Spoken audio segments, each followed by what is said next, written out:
If you're considering buying a used Tesla, I'm going to guide you through the process that I would follow based on 7 years of owning these cars. We're going to cover what's the same as buying any other used car, what's different with a Tesla, how to think about battery health, what to avoid, and a few things that people worry about that they probably don't need to. I've noticed a lot of my videos are watched by people who are considering buying a used Tesla, and I'm often asked that question of, what should I be looking for? So today, that's what I want to go through. I'm not trying to convince you one way or the other, not trying to sell you anything. I'm just trying to give you the information that I would want if I were in your shoes. I've been driving Teslas now for 7 years. I bought my Model 3 here in 2019 and obviously still have it, still driving it. And then about a year ago, we added the refreshed Model Y. And what I want to do is give you the kind of advice that I would give a family member before they made the decision. Now, to understand what's different about buying a used Tesla, I want to first talk about what's the same, because I don't want to mystify the process. Most of buying a used Tesla is going to be the same as buying any other used car. You've decided on what model you want, you figured out your budget, narrowed it down to specific cars. The Carfax report is still going to matter. You're looking for that accident history, ownership history, especially if it's been in a rental fleet. That would be a big red flag to me with these cars, even more so than a combustion car, and I'll talk about that more in a moment.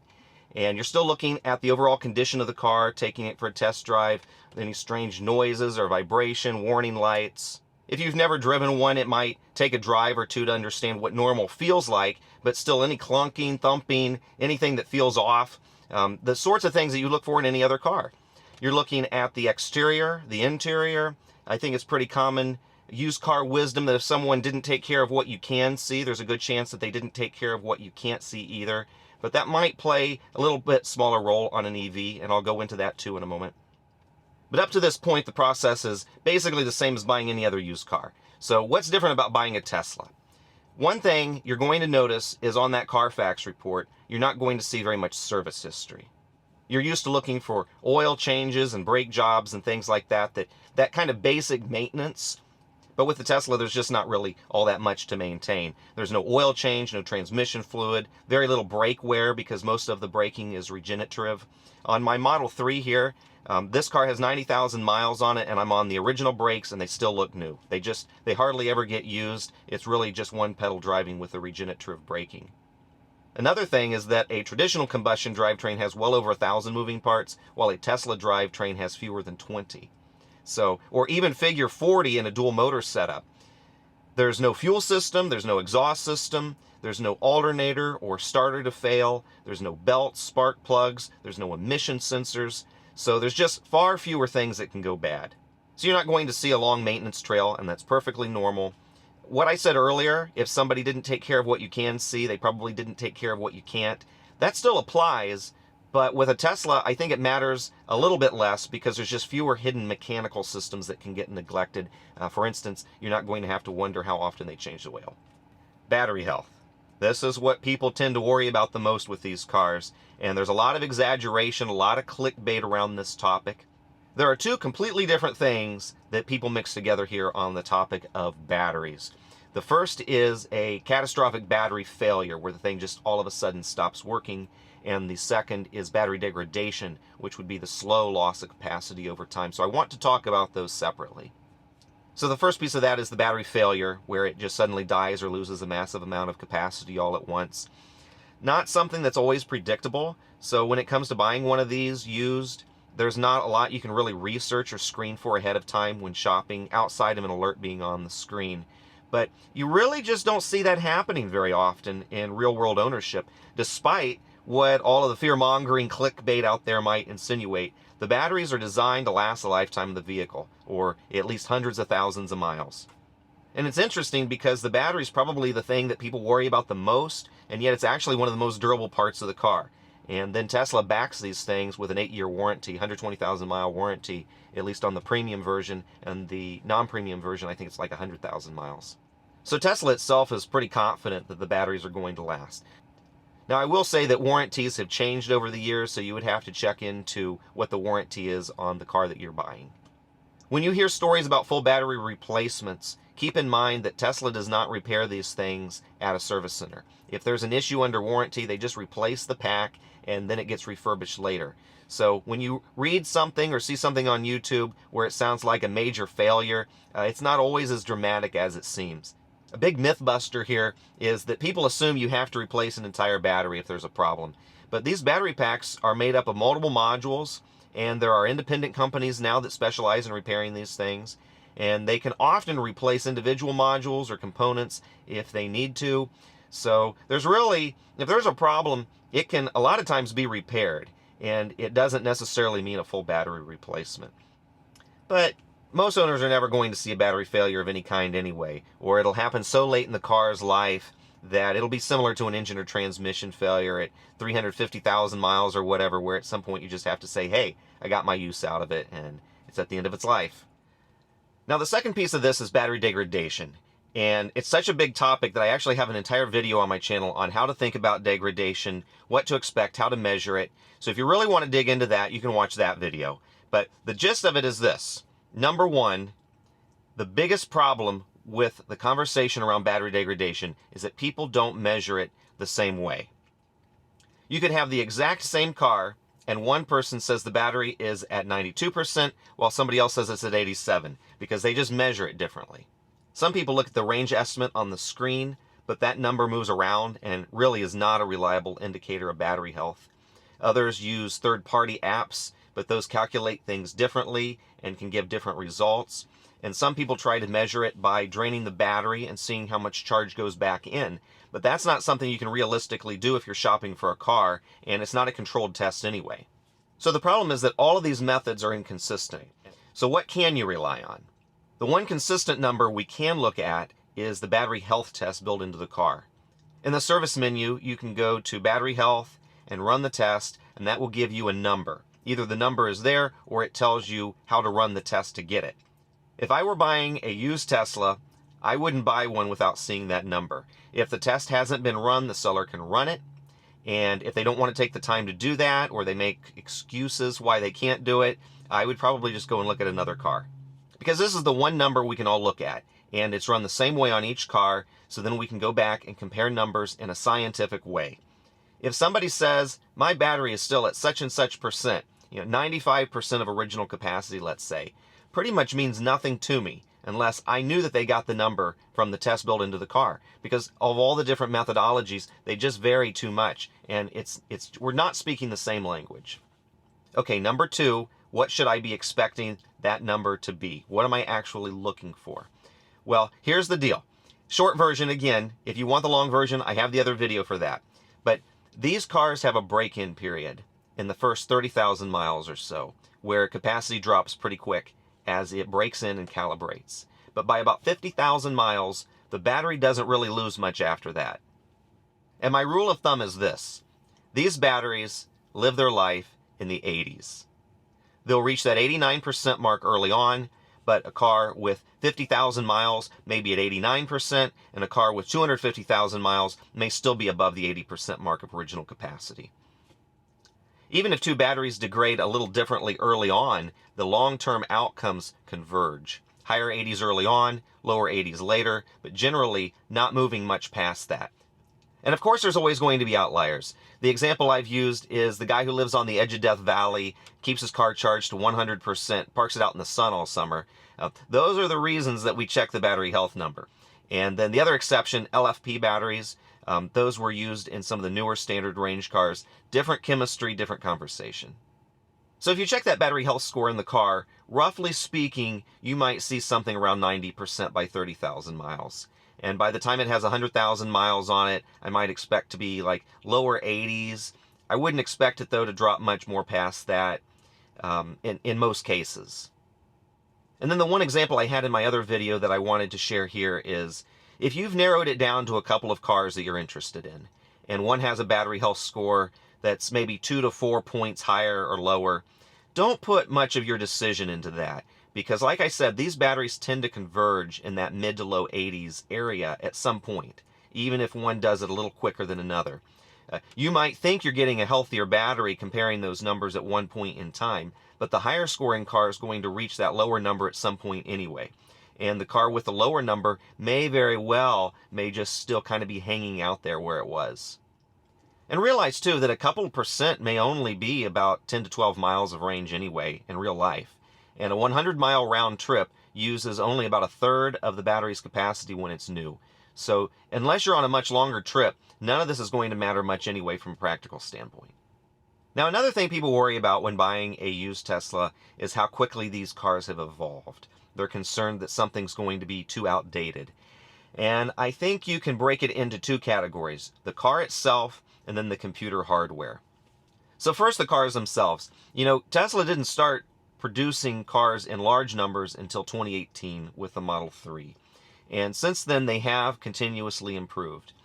Tesla has a tendency to make improvements mid-production, not strictly by model year. So you can't always use that model year alone to understand exactly what improvements a car has.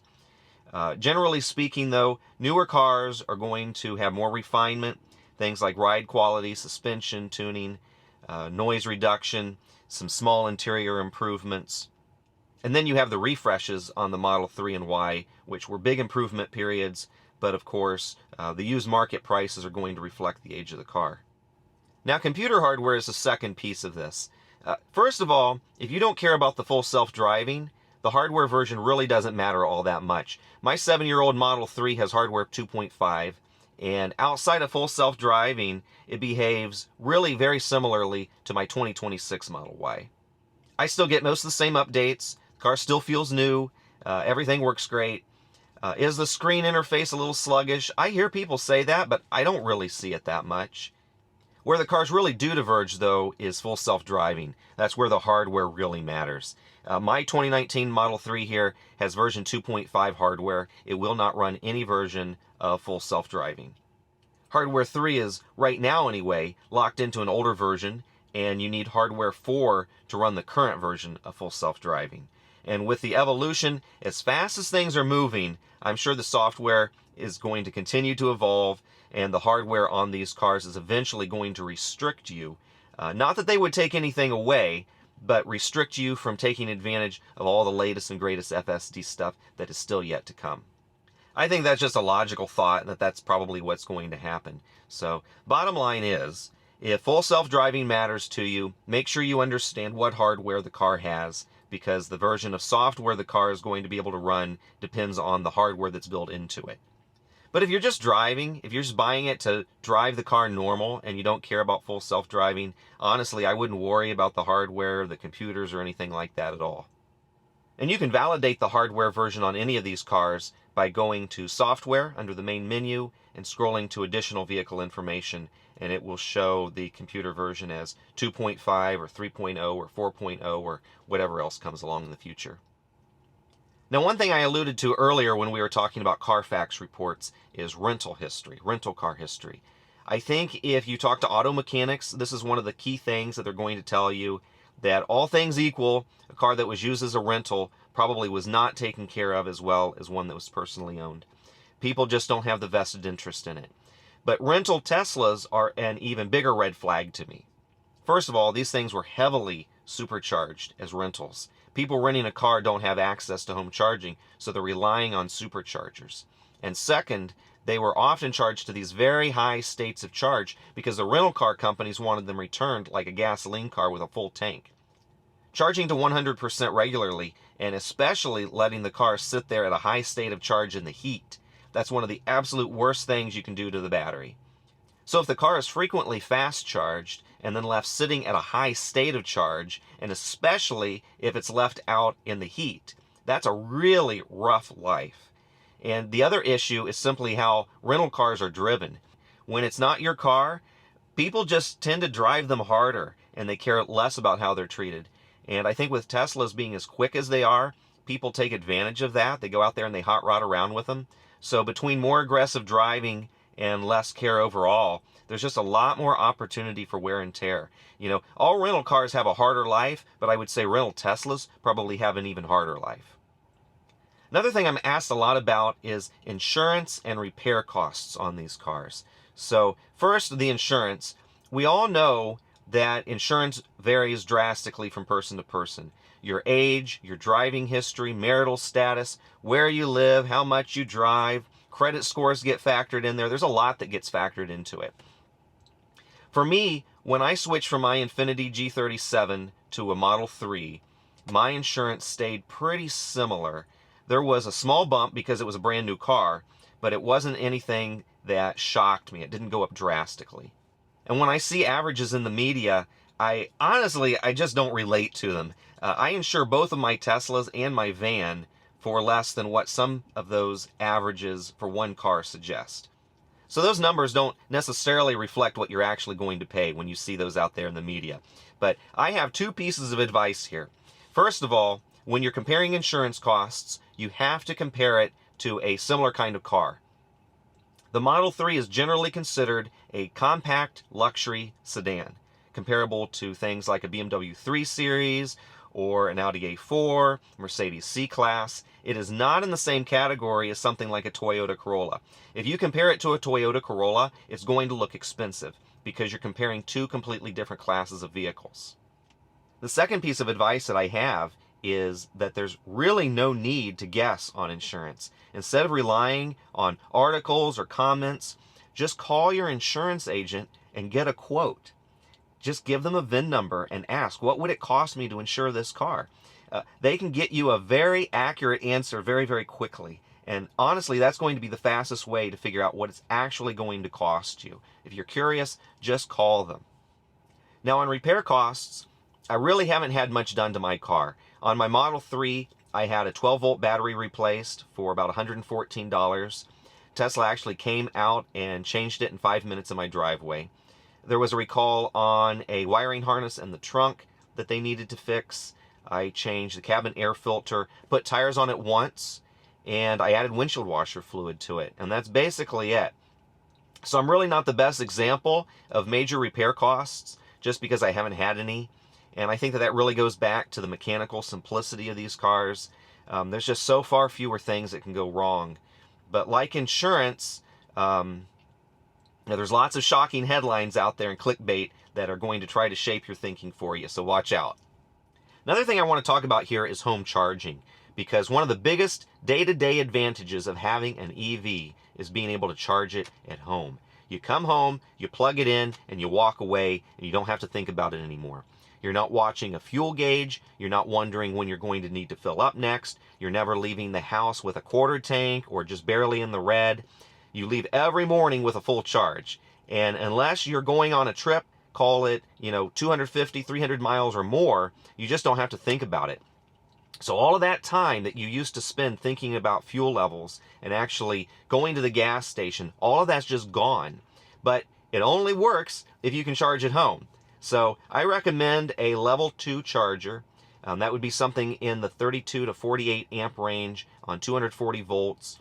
Level 1 charging, which would just be plugging it into a standard 120 outlet, that's so slow, and it's really electrically very inefficient. It works, but I think most people would get tired of it pretty quickly. And relying entirely on supercharging, same thing. You're going to get tired of making that extra trip. So if you don't have a good home charging setup, that would be probably my biggest hesitation in recommending one of these cars. You might be able to make it work, but you're going to give up what, in my opinion, is the biggest day-to-day advantage of having an EV. And so to answer the question directly, would I buy a used Tesla? Yeah, I absolutely would under the right circumstances. If the battery health is in the normal range, the hardware matches what I want, if it hasn't lived a hard rental car life, and if my charging situation makes sense, then yeah, I would definitely consider it. And I'll leave you with this. The best Tesla advice that I can give you, I say it all the time, avoid the clickbait. There's a lot of shock-driven, outrage-based content out there about these cars. If it has a shocking headline, it was written that way on purpose, so don't let it shape your thinking. If I listened to every negative thing I heard about Teslas before I bought one, I never would have, and I would have really missed out.